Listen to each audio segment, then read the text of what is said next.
أشهد أن محمد رسول الله.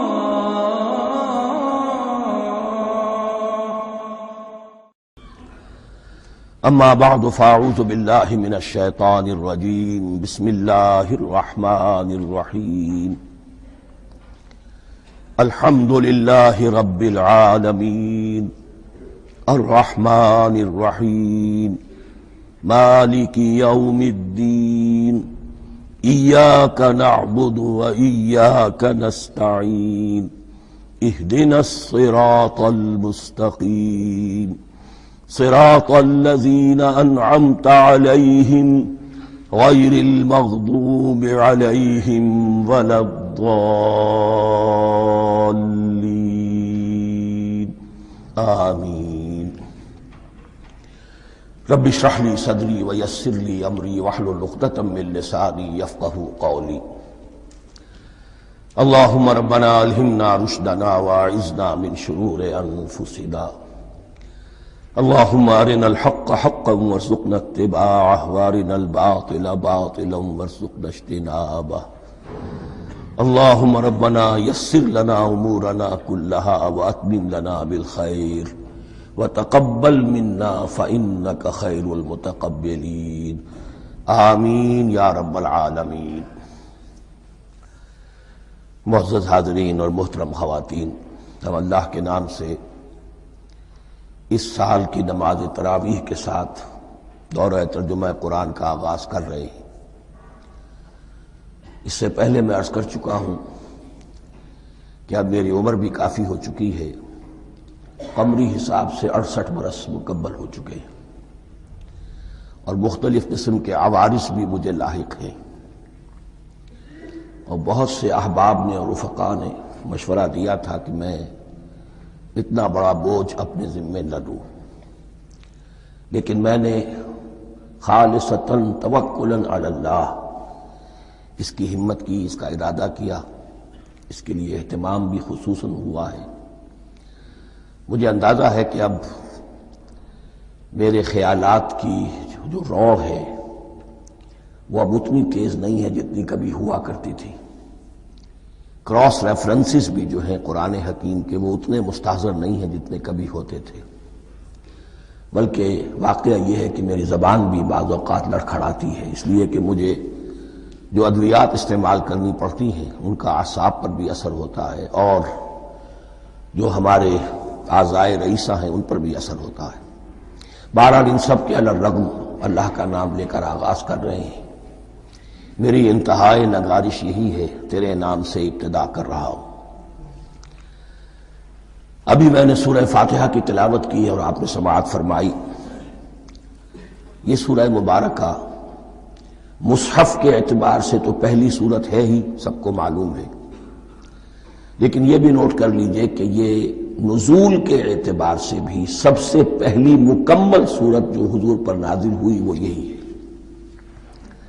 اس سے قبل متفرق آیات نازل ہوئیں، 5 آیتیں سورہ علق کے آغاز میں، کچھ آیتیں سورہ قلم یا سورہ نون کے آغاز میں، کچھ آیتیں سورہ مزمل کی ابتدا کی، کچھ آیتیں سورہ مدثر کے آغاز کی۔ 5ویں وحی تقریباً اس پر اجماع ہے کہ یہ سورۃ الفاتحہ کی ہے، اور یہ مکمل سورت ہے جو حضور پر نازل ہوئی۔ سورۃ الفاتحہ کے معنی ہوئے افتتاحی سورت، فتح یفتح کے معنی ہے کھولنا، مفتاح کنجی کو کہتے ہیں، چابی کو۔ تو یہ اوپننگ سورہ آف دی قرآن، قرآن حکیم کی افتتاحی سورت۔ ویسے جیسا کہ میں تعارف قرآن کے ضمن میں عرض کر چکا ہوں، عربوں کا یہ مزاج تھا کہ جس چیز سے انہیں خصوصی محبت ہوتی تھی اس کے بہت سے نام رکھتے تھے۔ اس کے بھی بہت سے نام ہیں۔ سورۃ الفاتحہ سب سے عام ہے، لیکن الکافیہ، الشافیہ، ام القرآن، اساس القرآن، کم سے کم یہ 4 نام تو میں سمجھتا ہوں کہ ہر مسلمان کو مزید معلوم ہونے چاہیے، اور بھی بہت سے نام ہیں۔ اس سورہ مبارکہ کی بالاتفاق و بالاجماع 7 آیتیں ہیں، اگرچہ ان کی ترتیب میں کچھ اختلاف ہے۔ ایک رائے، یہ رائے امام شافعی کی بھی ہے اور بصرہ کے جو قراء تھے ان کی بھی ہے کہ آیت بسم اللہ بھی سورہ فاتحہ میں شامل ہے، اس کا جز ہے، وہ اس کو شامل کر کے پھر 7 آیتیں بناتے ہیں، تو آخری جنہیں ہم 2 آیتیں سمجھتے ہیں، صراط الذین انعمت علیہم غیر المغضوب علیہم ولا الضالین، وہ ان کے نزدیک ایک آیت ہے۔ تو گویا کہ نتیجہ یہ نکلا کہ آیتوں کی تعداد 7 ہی رہتی ہے۔ امام ابو حنیفہ رحمۃ اللہ علیہ کا موقف اور کوفے کے جو قراء تھے ان کا بھی موقف یہ ہے کہ آیت بسم اللہ نہ سورہ فاتحہ کا جز ہے نہ کسی اور سورت کا جز ہے، سوائے ایک مقام پر جہاں حضرت سلیمان علیہ السلام کا خط جو ہے نقل ہوا ہے، جنہوں نے ملکہ سما کو لکھا تھا انہ من سلیمان و انہ بسم اللہ الرحمن الرحیم، تو قرآن کے متن میں صرف اسی جگہ پر یہ آیت شامل سمجھتے ہیں، باقی یہ صرف علامت کے طور پر کہ یہاں سے ایک نئی سورت شروع ہو رہی ہے درج کی گئی ہے۔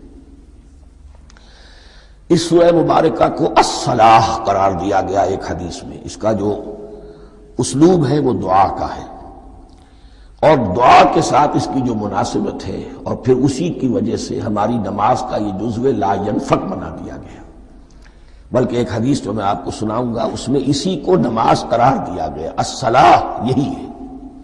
ویسے وہ حدیث مبارک موجود ہے من لم یقرأ بفاتحۃ الکتاب لا صلاۃ لمن لم یقرأ بفاتحۃ الکتاب، جو شخص سورہ فاتحہ کی تلاوت نہیں کرتا اس کی کوئی نماز نہیں۔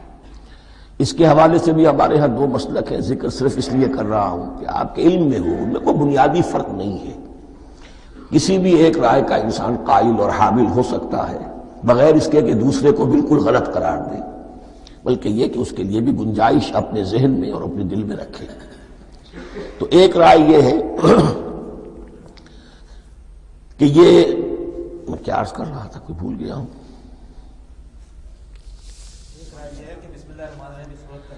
جی، اور دوسری آیت یہ ہے کہ اس کا حصہ نہیں ہے۔ اسی اعتبار سے یہ کہ یہ سورہ مبارکہ نماز میں پڑھی جانی ضروری ہے، لا صلاۃ لمن لم یقرأ بفاتحۃ الکتاب۔ البتہ یہ اختلاف ہے، یہ بات جو میں ذکر کر رہا تھا جو ذہن سے نکل گئی، کہ آیا مقتدی جو ہے امام کے پیچھے کھڑا ہو کر جب نماز پڑھ رہا ہو تو کیا اس صورت میں بھی اس کے لیے لازم ہے کہ سورہ فاتحہ پڑھے؟ اس میں 2 رائے ہو گئی، بلکہ 3۔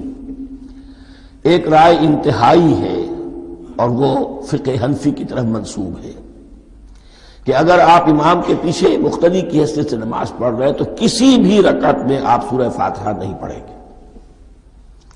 ایک دوسری بالکل برعکس رائے ہے، وہ امام شافعی رحمۃ اللہ علیہ کی ہے کہ ہر حالت میں چاہے امام جہری رکعت پڑھا رہا ہو جس میں وہ بلند آواز سے سورہ فاتحہ پڑھ رہا ہو اور چاہے وہ سری رکعت ہو، ہر حالت میں مقتدی کو بھی پڑھنی ہے۔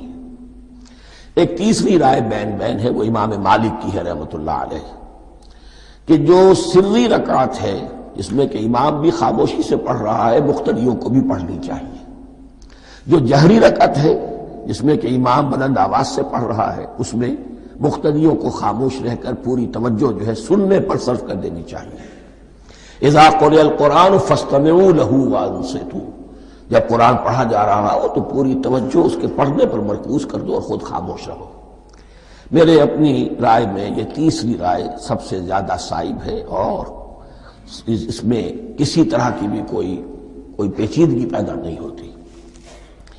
بہرحال اس سورہ مبارکہ کا جو اسلوب ہے میں نے عرض کیا دعائیہ ہے، البتہ قرآن مجید کے علم اور حکمت کے اعتبار سے، اس کے فلسفے کے اعتبار سے ایک بات سمجھ لینی چاہیے۔ قرآن کا فلسفہ یہ ہے کہ بنیادی ہدایت ہر انسان کے دل میں موجود ہے بالقوہ، پوٹینشلی۔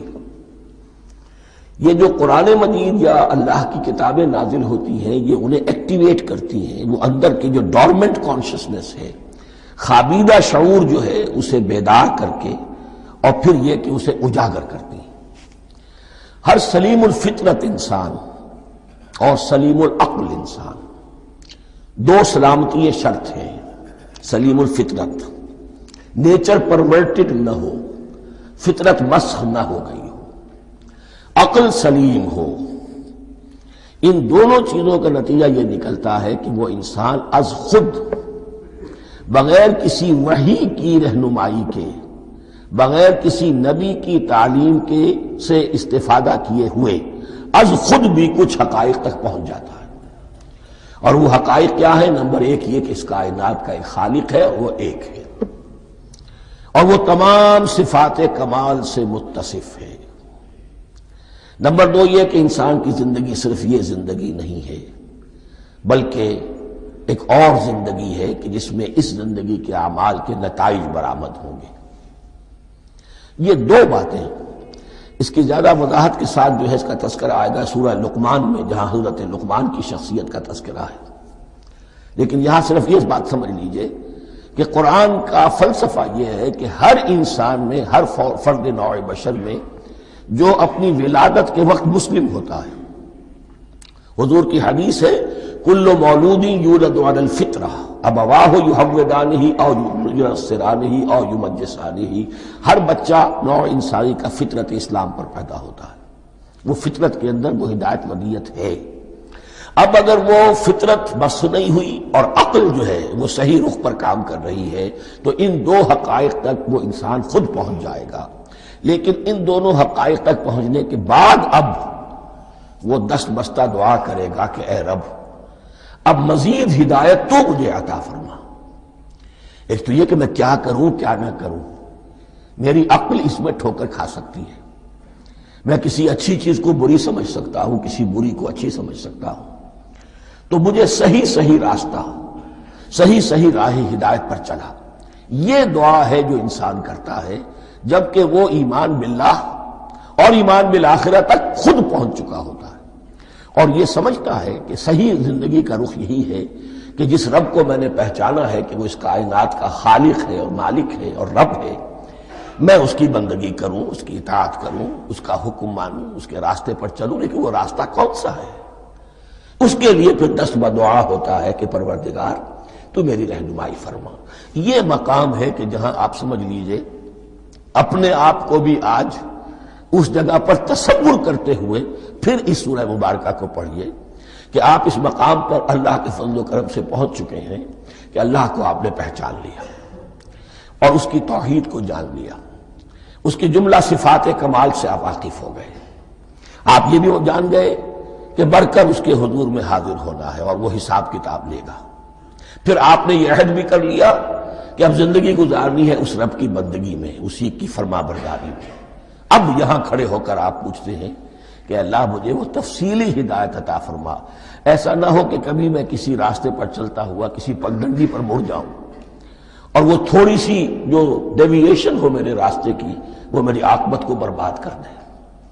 یک لحظہ غافل گشتم و صد سال راہم دور شد، اس لیے کہ ہوتا یہی ہے سیدھے راستے سے ذرا سی کوئی پگڈنڈی جو ہے تھوڑے سے اینگل پر نکلی ہے، لیکن جب چلتے جائیں گے آپ تو جتنے آگے بڑھیں گے اس پر، اس راہ صراط مستقیم سے آپ اتنے ہی زیادہ دور ہوتے چلے جائیں گے۔ یہ ہے قرآن مجید کی حکمت اور فلسفے کے اعتبار سے اس سورہ مبارکہ کا مقام۔ اب آئیے ہم بسم اللہ کرتے ہیں۔ بسم اللہ الرحمن الرحیم، شروع کرتا ہوں میں اللہ کے نام سے جو رحمان اور رحیم ہے۔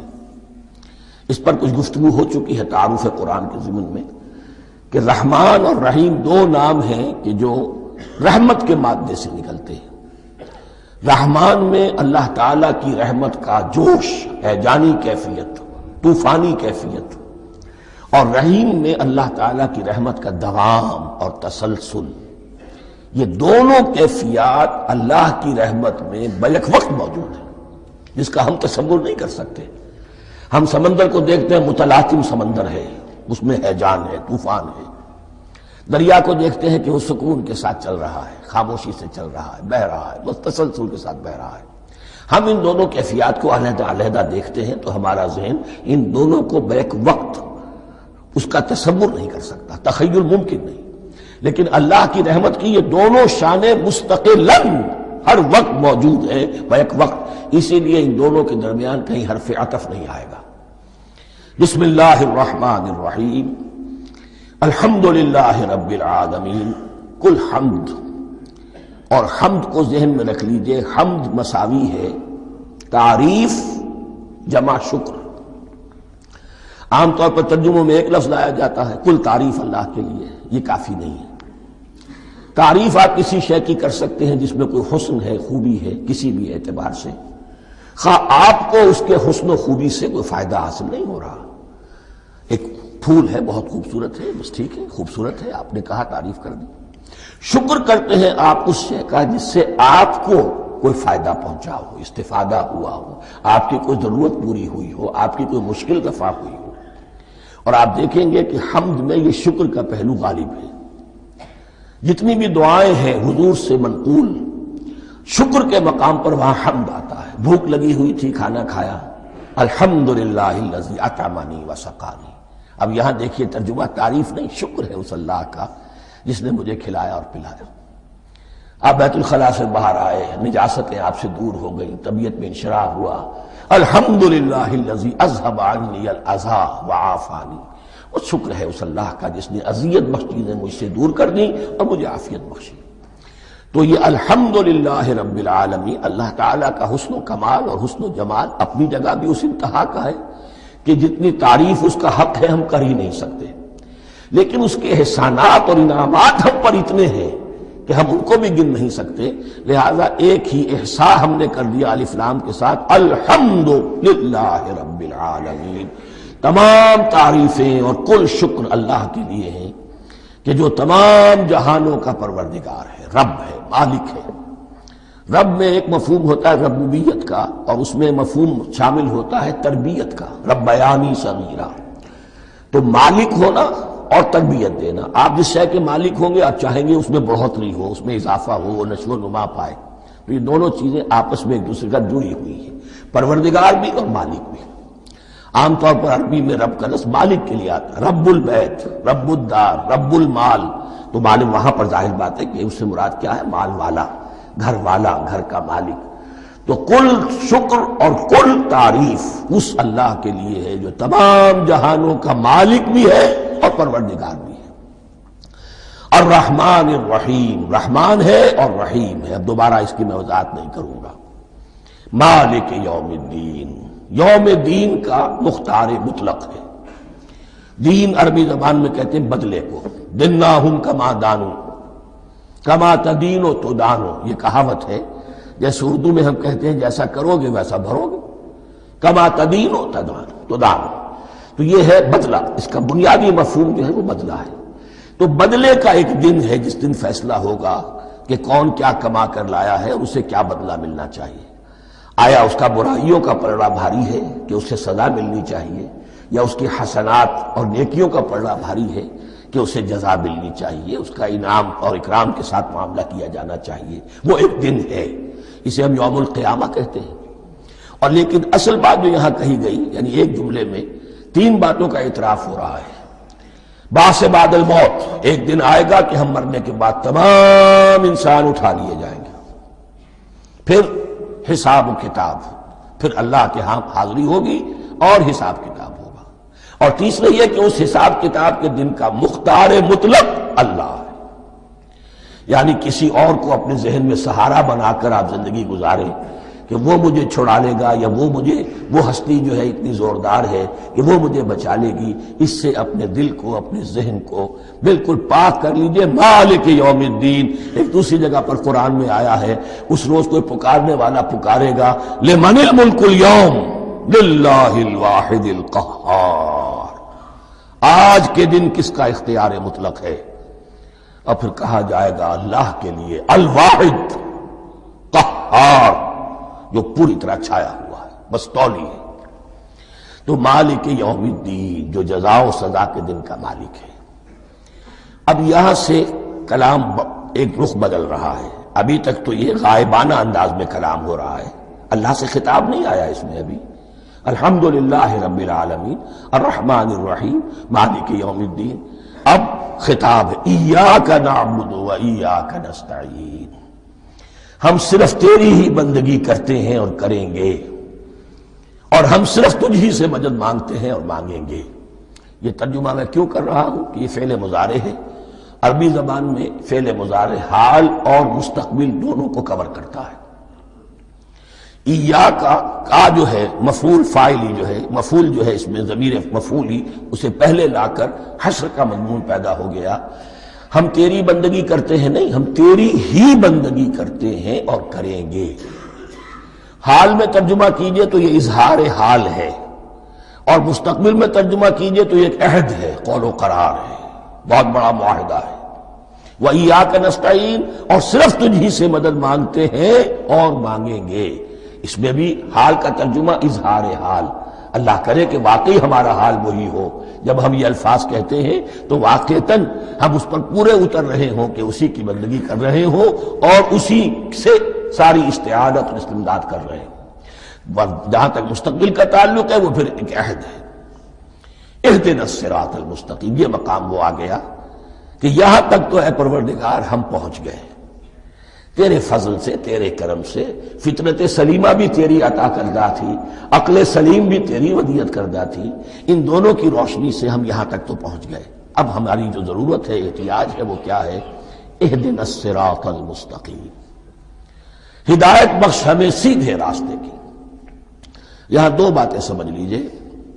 انفرادی سطح پر انسان کے لیے نہ معلوم کتنے مرحلے آتے ہیں ہر روز کہ جس میں وہ ایک ٹھٹک کر کھڑا ہو جاتا ہے، یہ کروں یا یہ کروں، دو آلٹرنیٹو سامنے آ رہے ہیں، فیصلہ کرنا مشکل ہو رہا ہے۔ قدم قدم پر ہدایت کی ضرورت ہے، اور اجتماعی طور پر نوع انسانی تین بڑے بڑے تمدنی مسائل میں واقعہ یہ ہے کہ تسلیم کر لیا جانا چاہیے کہ عقل انسانی اس کو راستہ نہیں دکھا سکتی۔ عام معاشرتی سطح پر مرد اور عورت کے درمیان حقوق اور اختیارات کا کیا توازن ہو، ناممکن ہے، انسان طے نہیں کر سکتا۔ انسان یا مرد ہے یا عورت ہے۔ عورت سوچے گی اپنے جذبات کا، اپنے خیالات کا لحاظ رکھے گی، مرد کے جذبات و احساسات کا اس کا کوئی تصور ہی ممکن نہیں۔ مرد سوچے گا اسے اپنے احساسات معلوم ہے، لیکن یہ کہ عورت کے احساسات سے وہ نابلد ہے، ان کو محسوس کر ہی نہیں سکتا۔ لا محالہ وہ اپنے بارے میں وہ جو بھی نظام بنائے گا اس میں وہ اپنی بالادستی رکھے گا۔ وہ تو ایک ہی ہستی ہو سکتی ہے کہ جو دونوں کی خالق ہے، مرد کی بھی عورت کی بھی، اور اس کو دونوں سے محبت ہے، دونوں کا خیر خواہ ہے، دونوں کا رب ہے، دونوں کو پروان چڑھانا چاہتا ہے۔ اسی طرح فرد اور معاشرہ یا ریاست، حکومت اور ریاست ہمیشہ یہ چاہتی ہے کہ سارے اختیارات ہمارے ہاتھ میں آ جائیں، ٹوٹلیٹیرین سوسائٹی ہو، بس ہم حکم دیں اور لوگ اس پر چلیں۔ افراد یہ چاہتے نہیں، ہمیں آزادی ہونی چاہیے۔ اب آپ دیکھیے کہ دنیا میں کتنے جھگڑے چلتے ہیں اسی پر، فریڈم فریڈم فریڈم۔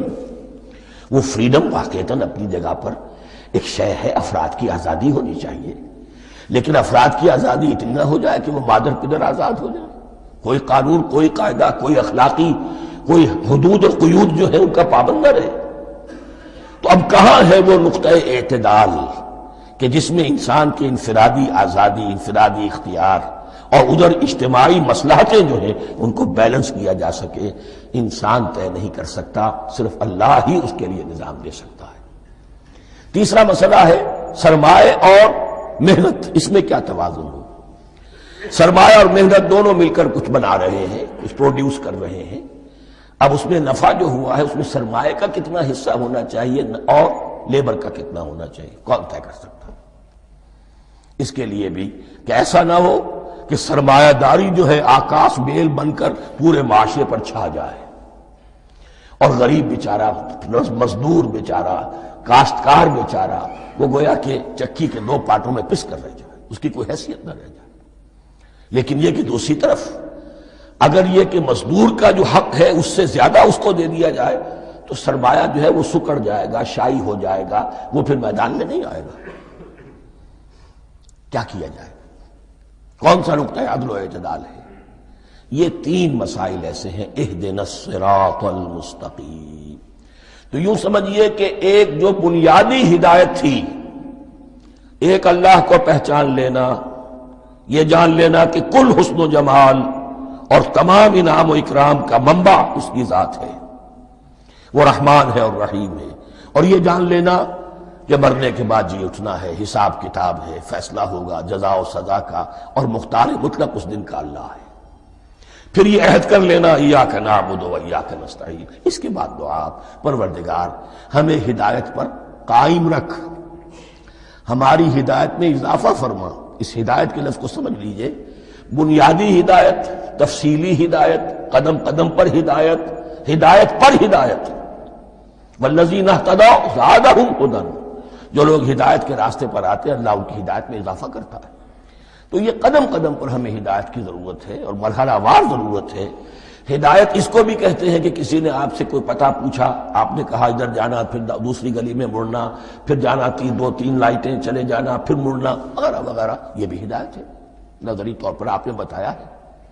ایک ہدایت یہ ہوئی کہ بھائی میں چلتا ہوں آپ کے ساتھ، میں آپ کو وہاں تک پہنچا دوں گا تاکہ آپ کو دقت نہ ہو، آپ نے منزل تک پہنچا دیا. ان دونوں کے درمیان، یہ تو میں نے ایک فرد کی مثال دی ہے، اللہ اور بندے کے درمیان نہ معلوم کتنے مراحل ہیں ہدایت کے. تو کسی وقت بھی انسان اپنے آپ کو ہدایت خداوندی سے مستغنا نہیں سمجھ سکتا، اور نہیں تو پروردگار جو ہدایت دی ہے اس پر ہدایت پر قائم رکھ. کیا پتہ شیطان کا کوئی حملہ، کیا پتہ ہمارے نفس کی کوئی شرارت کسی ایسے رخ پر ہمیں ڈال دے کہ اب تک کی ساری کمائی بھی ضائع ہو جائے. لہذا یہ نہ سمجھیے کہ جب یہ ساری چیزیں ان کو معلوم تھی، ان چیزوں کا تو اقرار کر رہے تو اب ہدایت کون سی مانگ رہے ہیں. تو ہدایت کا تو بڑا میدان کھلا ہوا ہے، اور اس ہدایت کی وہ جو میں نے آخری شکل آپ کو بتائی ہے کہ منزل مقصود تک پہنچا دے، یہ ہدایت بھی قرآن مجید میں اس معنی میں بھی لفظ آیا ہے کہ اہل جنت جب جنت میں داخل ہوں گے تو جو ترانہ حمد ان کی زبان پر اس وقت ہوگا وہ کیا ہے؟ الحمدللہ الذی ہدانا لہذا وما کننا لنہتدی لولا ان ہدانا اللہ. کل شکر اللہ کا جس نے ہمیں یہاں تک پہنچا دیا، ہدایت دی یہاں تک پہنچا دیا، اور ہم ہرگز نہ پہنچ پاتے، ہم ہرگز ہدایت یافتہ نہ ہو سکتے اگر اللہ ہی ہمیں ہدایت نہ دیتا. اہدنا الصراط المستقیم، سیدھا راستہ. صراط الذین انعمت علیہم، اب اس کی مزید وضاحت ہے. راستہ اس کا ان لوگوں کا جن پر تیرا انعام ہوا. یہ کون لوگ ہیں؟ اس کی وضاحت آپ کو ملے گی سورہ نساء میں. من یطع اللہ والرسول فاولئک مع الذین انعم اللہ علیہم من النبیین والصدیقین والشہداء والصالحین. 4 طبقات ہیں منعم علیہم جن پر اللہ کا انعام ہوا ہے. چوٹی پر انبیاء کرام، اس کے بعد صدیقین کرام، اس کے بعد شہداء عظام، اس کے بعد عام صالح مسلمان صالح ہو. یہ بیس لائن ہے. اس سے اوپر کا درجہ شہداء کا ہے، اس سے اوپر کا درجہ صدیقین کا ہے، اور پھر اس سے اوپر کا درجہ انبیاء کا ہے. انبیاء میں سے پھر وہ بھی ہوتے ہیں کہ جو اولو العزم میں من الرسل ہیں. لیکن یہ 4 طبقات ہیں، ان کے راستے پر ہمیں چلا. غیر المغضوب علیہم ولا الضالین، جو مغضوب علیہم نہیں ہوئے، جن پر تیرا غضب نہیں ہوا. اور غضب ہوتا ہے ان پر کہ جو ہدایت کے واضح ہونے کے بعد ہدایت کو ترک کر دیں، وہ ہے مغضوب علیہم. جنہیں ہدایت مل گئی ہو، ہدایت کو پہچان لیا ہو، پھر اپنی شرارت نفس کی وجہ سے، اپنی نفسانیت کی وجہ سے، اپنے تکبر کی وجہ سے، اپنے حسد کی وجہ سے وہ اس حق کو رد کر دیں، اس کو ترک کر دیں. ان پر اللہ کا غضب آتا ہے. اور اس میں اس کی بہت بڑی مثال تاریخ کے اعتبار سے یہودی ہے. اللہ نے انہیں ہدایت دی، کتابیں عطا کی، تورات، انجیل، زبور، سینکڑوں نبی ان میں مبعوث کیے. 1400 برس تک نبوت کا تار ٹوٹا ہی نہیں، مسلسل. ابتدا میں بھی 2 نبی، موسیٰ اور ہارون، اور اختتام پر بھی 2 نبی، عیسیٰ اور یحییٰ علیہ السلام. اور ان کے مابین کوئی لمحہ نہیں آیا ہے تاریخ بنی اسرائیل میں جبکہ کوئی نہ کوئی نبی موجود نہ ہو. لیکن انہوں نے اپنی شرارت نفس کی وجہ سے ہدایت تورات سے بھی منہ موڑا، اور پھر سب سے بڑی بات یہ کہ ہدایت محمدی سے، ہدایت قرآنی سے بھی صلی اللہ علیہ وسلم منہ موڑا. وہ ہے مغضوب علیہم ولا الضالین، اور نہ ہی گمراہ ہوئے. یہ لفظ جو آتا ہے عربی زبان میں گمراہ کا بھی ہے اور تلاش حق میں بھٹکنے والے کا بھی ہے. ایک وہ شخص ہے جس پر حق ابھی واضح نہیں ہوا، وہ تلاش میں ہے، اس کے لیے بھی ضال کا لفظ آئے گا. اسی طرح کوئی شخص کسی کے عشق اور محبت میں ایسا ہو جائے، دیوانہ ہو جائے، اس کو بھی ضال کہتے ہیں. یعنی اس کے اوپر جذبات کا اتنا غلبہ ہو گیا ہے کسی کی محبت اور عشق کی بنا پر. تو حضور کے لیے یہ لفظ آیا ہے وَوَجَدَكَ ضَالًّا فَهَدَىٰ، اور یہ تو سورۃ الضحیٰ ہے، اکثر بیشتر لوگوں کو یاد ہوگی۔ تو یہ جو ضال کا لفظ ہے اس میں سمجھ لیجئے ضروری نہیں ہے کہ وہ گمراہ ہو، بلکہ وہ بھی کہ جو ابھی راہ ہدایت کی طلب میں اس کے حصول کے لیے اس کی تلاش میں کوشاں ہے، اور وہ بھی کہ جو کسی مغالطے کی وجہ سے حق سے منحرف ہو جائے۔ یہ بھی جان لیجئے کہ ایک ہے بدنیتی، تکبر، حسد، حق کو جان کر پہچان کر رد کر دینا یا چھوڑ دینا یا ترک کر دینا، ایک ہے کسی غلطی میں، کسی جذبات کے اندر آ کر، کسی غلو کے اندر مبتلا ہو کر اور حق سے منحرف ہو جانا۔ اس کی جو سب سے بڑی مثال ہے وہ نصارہ ہے، عیسائی ہے۔ حضرت مسیح کو انہوں نے مانا لیکن غلو کیا، یہ لفظ آئے گا آگے، لا تغلو فی دینکم، اپنے دین میں غلو نہ کرو۔ جیسے ہمارے ہاں بھی بعض لوگ ہیں جو حضور صلی اللہ علیہ وسلم کی تعریف میں، حضور صلی اللہ علیہ وسلم کے ساتھ اپنی محبت کے اظہار میں غلو کر جاتے ہیں۔ یہ انتہا درجے کو ہو گیا تھا حضرت مسیح علیہ السلام کے ماننے والوں میں، اور اس کی بنا پر انہوں نے تثلیث کا عقیدہ ایجاد کر لیا اور حضرت مسیح علیہ السلام کو اللہ کا بیٹا بنا دیا۔ تو اس کی سب سے بڑی مثال ضالین کی اس اعتبار سے کہ ہدایت پانے کے بعد کسی بدنیتی سے نہیں بلکہ کسی اچھے جذبے میں غلو کی وجہ سے، رسول سے محبت کرنا تو اچھا جذبہ ہے لیکن یہ محبت بھی ایک حد میں رہنی چاہیے۔ غلو کرے گی تو ظاہر بات ہے کہ اس کے بعد وہ گمراہی کی طرف لے جائے گی۔ یہ ہے اس سورہ مبارکہ کا ترجمہ، اور اس کے بعد آخر میں آمین کہنا یہ مسنون بھی ہے، کہنا چاہیے۔ البتہ اختلاف یہاں بھی صرف اتنا ہے کہ نماز میں جب آپ امام کے ساتھ ہیں، وہ اگر جہری قرات کر رہا ہے تو آیا اس کے بعد آپ کو بھی بالجہر کہنا ہے آمین یا نہیں کہنا، یہ اختلاف ہے، ان میں کوئی فرق واقع نہیں ہوتا۔ یہ چیز متفق علیہ کہ کہنا ہے آمین، بلکہ یہ آمین تو یہودیوں میں ہے، یہ آمین جو ہے یہ عیسائیوں میں بھی ہے۔ ان کی بھی جو پریئر، لارڈس پریئر ہے، اس کے بعد آمین، وہ آمین کہتے ہیں، وہ فرق، وہ لفظ ایک ہی ہے۔ اس لیے کہ عبرانی زبان اور عربی زبان، یا تو ہم یہ کہہ سکتے ہیں کہ دونوں بہنیں ہیں، کوئی ایک مشترک زبان تھی ان کی ماں جس کی یہ دو بیٹیاں ہیں، اور یا یہ کہنا پڑے گا کہ عربی زبان کی ماں جو ہے وہ عبرانی زبان ہے۔ بہرحال بڑا قریبی رشتہ عربی کا اور عبرانی کا ہے، اس اعتبار سے وہ آمین۔ اب آپ کو معلوم ہے ہم السلام علیکم وہ کہتے ہیں، وہ سلام کہتے ہیں، فرق کیا ہے؟ وہ تو تلفظ کا فرق ہے۔ اسی طریقے سے اور بہت سے الفاظ ہیں، میں بعد میں بتا۔ اب میں اس سورہ مبارکہ کے بارے میں خاص حدیث آپ کو سنانا چاہتا ہوں، اور اسی سے در حقیقت جو امام ابو حنیفہ کا موقف ہے رحمۃ اللہ علیہ، اس کی حقانیت مزید مبرہن ہو جائے گی۔ یعنی کیا کہ آیت بسم اللہ سورہ فاتحہ کا جز نہیں ہے، سورہ فاتحہ الحمدللہ رب العالمین سے شروع ہوتی ہے۔ وہ میں آپ کو بتانا بھول گیا کہ جن کے نزدیک یہ سورت کا جز ہے وہ پھر جہری قرات میں بسم اللہ الرحمن بھی بلند آواز سے کہیں گے، اور جن کے نزدیک یہ سورہ فاتحہ کا جز نہیں ہے وہ نہیں کہیں گے، وہ الحمدللہ رب العالمین سے قرات کریں گے۔ تو کوئی فرق نہیں ہے بنیادی۔ یہ حدیث جو ہے یہ مسلم شریف میں ہے اور حدیث قدسی ہے۔ اس کے راوی حضرت ابو ہریرہ ہے رضی اللہ تعالی عنہ، اور اس حدیث نے اس سورت کے مضامین کا نہایت عمدہ تجزیہ کر دیا ہے۔ حدیث کے الفاظ سن لیجئے، قسمت الصلاۃ بینی و بین عبدی نصفین۔ اللہ تعالیٰ فرما رہے ہیں، حدیث قدسی ہے، میں نے نماز کو، صلاۃ کو اپنے اور اپنے بندے کے درمیان آدھا آدھا تقسیم کر لیا۔ فنصفها لی ونصفها لعبدی، اس کا نصف جو ہے وہ میرے لیے ہے اور نصف جو ہے وہ میرے بندے کے لیے ہے۔ وَلِعَبْدِي مَا سَأَلَ، اور جو میرے بندے نے مانگا میں اسے دوں گا، میرا وعدہ ہے یا میں نے اسے دیا۔ اس کے بعد اس کی تفصیل آتی ہے، اذا قال العبد، جب بندہ کہتا ہے الحمدللہ رب العالمین، قال اللہ حمدنی عبدی، جب بندہ کہتا ہے الحمدللہ رب العالمین، اللہ فرماتا ہے میرے بندے نے میری حمد کی۔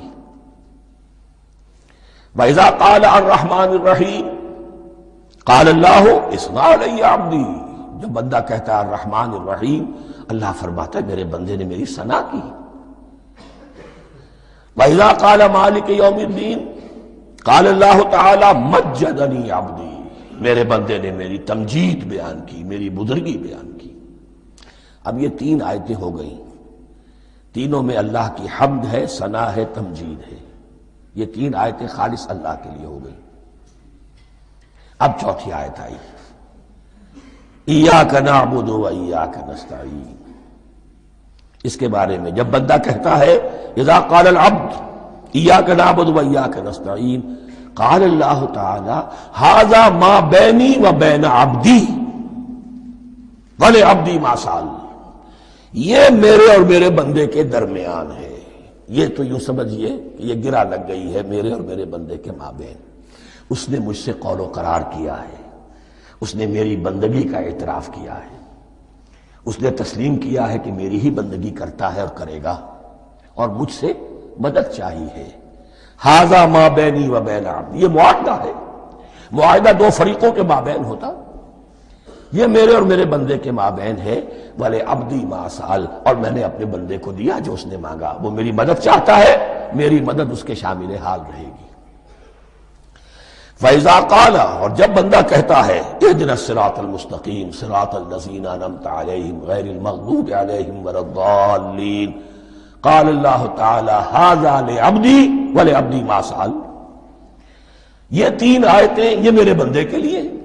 اهدنا الصراط المستقیم، اسی صراط مستقیم کی وضاحت ہے مثبت. صراط الذین انعمت علیہم، اسی صراط المستقیم کی وضاحت ہے منفی انداز میں غیر المغضوب علیہم ولا الضالین. یہ سب میرے بندے کے لیے ہے اور میں نے اپنے بندے کو دیا جو اس نے مانگا. اس کو میں نے ایک مرتبہ یہ ترازو کی شکل میں اس کو لکھوایا تھا. دیکھیے یہ ایاک نعبد و ایاک نستعین، یہ ہے وہ ترازی کی وہ ڈنڈی. واو جو ہے ایاک نعبد و ایاک نستعین، واو جو ہے گویا کہ وہ مٹھ ہے جس سے کہ ترازو کو پکڑا جاتا ہے. ادھر ایک پلڑا ہے جس کی 3 آیتیں ہیں، الحمدللہ رب العالمین الرحمن الرحیم مالک یوم الدین. اس کا نتیجہ کیا نکلا؟ ایاک نعبد. آپ نے شاید یہ سنا بھی ہو، ایک بہت ہی عمدہ قرات کا جو ریکارڈ ہے قاری عبدالباسط عبدالصمد کا، وہ یہیں سے چل کر سورہ فاتحہ کی قرات کر کے ایاک نعبد پر آ کر رکتا ہے. الحمدللہ رب العالمین الرحمن الرحیم مالک یوم الدین ایاک نعبد. گویا کہ یہاں یہ صورت بالکل ہاف ہو گئی ہے. 3 آیتوں میں اللہ کی حمد ہے، ثنا ہے، تمجید ہے، جس کا نتیجہ ہم تیری ہی بندگی کرتے ہیں، تیری ہی اطاعت کریں گے. لیکن اب اس کے بعد سوال ایاک نستعین، اسی کی جو استعانت کیا درکار ہے ہمیں؟ ہدایت. ہدایت سب سے بڑی استعانت ہے، ہدایت ہی تو سب سے بڑی مدد ہے. اهدنا الصراط المستقیم صراط الذین انعمت علیہم غیر المغضوب علیہم ولا الضالین. یہ ایاک نستعین کے حکم کے ساتھ یہ 3 آیتیں آ گئیں. اهدنا الصراط المستقیم صراط الذین انعمت علیہم غیر المغضوب علیہم ولا الضالین.